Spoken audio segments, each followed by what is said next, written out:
Stockton, California's mayoral primary was held on March 3, 2020. Because incumbent Michael Tubbs failed to get the necessary 50% plus one of primary votes for automatic re-election, out of 8 candidates, Tubbs and Republican Kevin Lincoln II will face off in the general election, which is scheduled for November 3rd of this year. Michael Tubbs is Stockton's 29-year-old incumbent mayor. After getting both his bachelor's and his master's degrees from Stanford University, Tubbs returned to his hometown and ran for city council in 2012. He won his race and became Stockton's youngest ever councilman and one of the youngest in the country at just 22 years old. After serving one term, Tubbs ran for mayor in 2016 against an incumbent Republican, Anthony Silva. He was endorsed by then-President Barack Obama and went on to beat Silva with more than 70% of the vote, becoming Stockton's 82nd and first black mayor and one of the youngest mayors in the country. Michael Tubbs says the people in Stockton have spoken. He won the election with a 40% point victory. He is now the first black mayor in Stockton, and the 26-year-old Stanford grad is also the youngest person to hold the office. We've had a huge coalition of community support, and the vote title proves it. So it's incredibly humbling. It's a huge honor, and I'm really excited. His victory made national headlines as a result of both his age and his progressive agenda. Tubbs became a household name in the political world as a result of his wildly popular and massively successful Universal Basic Income pilot program, through which he gave $500 a month to 100 residents of Stockton. Tubbs has been praised for his efforts in progressing the basic income movement, and in light of recent interest in basic income as a result of the coronavirus crisis, he has been lauded for helping mainstream UBI and for introducing the idea to many for the first time. In addition to his basic income pilot, Tubbs has implemented a successful program called Stockton Scholars, meant to provide post-secondary educational opportunity for Stockton's underprivileged children.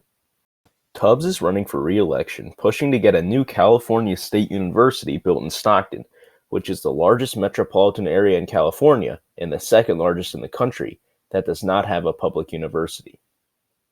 Many of you were there when he mentioned that if he was governor, if there was a new institution of higher learning to be built in the state, it would be in Stockton, California. I've heard discussion from community members from 3 or 4 sites primarily. The site we have zoned in the general plan for education or enterprise zone is one that people have talked about.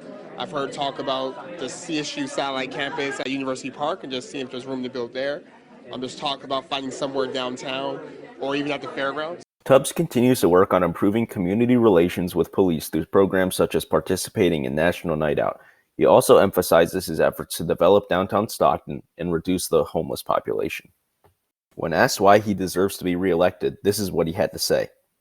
I think voting in elections every 4 years aren't a sign of perfection, but one of progress. And I think if you look at the strides the city has made in the past 3.5 years, from being bankrupt to the second most fiscally healthy city, to the 40% reduction in homicides, to the fact that today every single kid who graduates from our largest school district for the next decade is guaranteed a scholarship for 10 years through Stockton Scholars. You just had the governor here yesterday, the partnerships with the governor to increase funding for our schools, to fight for a CSU here in Stockton. I think the majority of voters understand that the issues in the city aren't going to be solved overnight, but that with me as mayor, we've been beginning to solve them. Although his UBI pilot and Stockton Scholars have been successful, his first term has not been all smooth sailing. Tubbs has been criticized for failing to put even a dent in the city's overall poverty rate, and the fact that the crime rate remained level during his first 2 years in office and went up by more than 10% in 2019. In particular, Stockton has been unhappy with one program implemented by Tubbs called Advance Peace.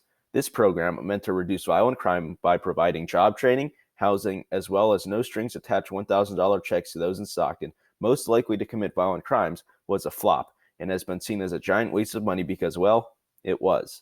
All these factors contributed to Tubbs being unable to get the necessary 50% plus one for automatic re-election. Tubbs will face Republican challenger Kevin Lincoln II in November. Lincoln was a military police officer and was assigned to Air Force One under President George W. Bush. After leaving the military, he became a corporate district manager, and in 2013 he joined a local church as the executive administrative minister. He is running on a platform of reducing homelessness, reducing crime, and redeveloping downtown Stockton.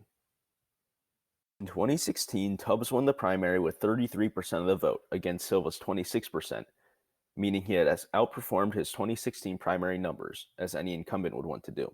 In 2016, however, Tubbs' election was aided by the former Mayor Silva's stupidity. Silva's administration was one that was gaffe-ridden, such as when he declared himself Stockton's first black mayor. Yep, Stockton's mayor declared himself the city's first black mayor last night during a mayoral debate. But as you know, Anthony Silva is white.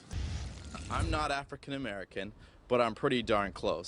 Last 15 years, I've been mentoring numerous African American youth in South and East Stockton, and each and every summer I hire African American lifeguards. If you ask folks around town, African American leaders, they're going to tell you that, hey, the mayor, he works with African Americans.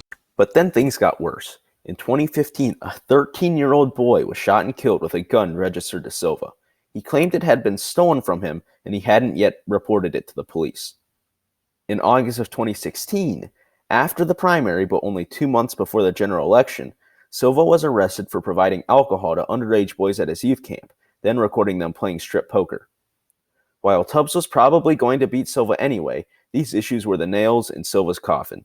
So although it may seem as though Tubbs dominated the general in 2016, that was not completely the case, as externalities had a huge impact on the race. All this to show that while Tubbs is popular in Stockton, he is not invincible.